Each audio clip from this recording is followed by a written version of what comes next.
बोलो छठी मैया की जय।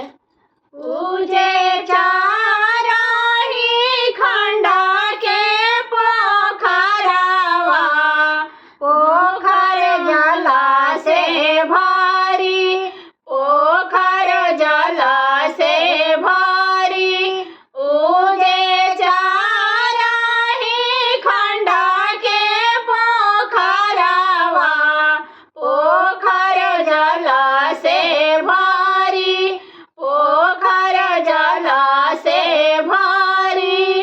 उजेले हुना सूरज बाबा धोतिया, पोखर करुआ स्नान, पोखर करुआ स्नान। उजेले हुना चदित माला धोतिया, पोखर करुआ स्नान, पोखर करुआ स्नान।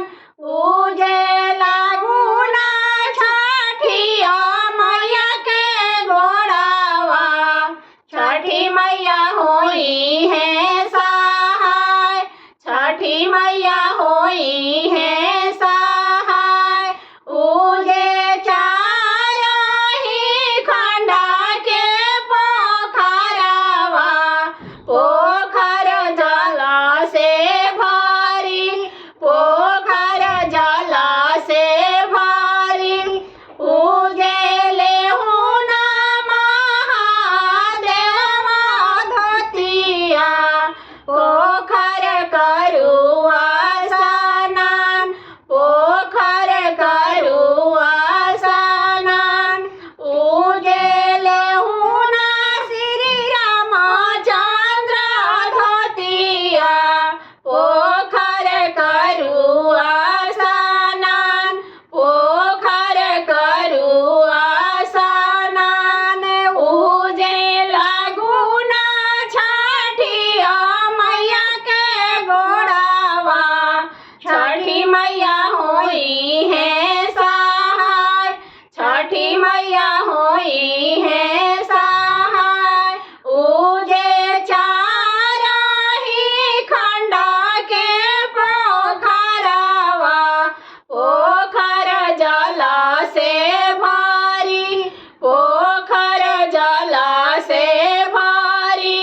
उजेले हुना सेवक लोग धोतिया, पोखर करुआ स्नान, पोखर करुआ स्नान।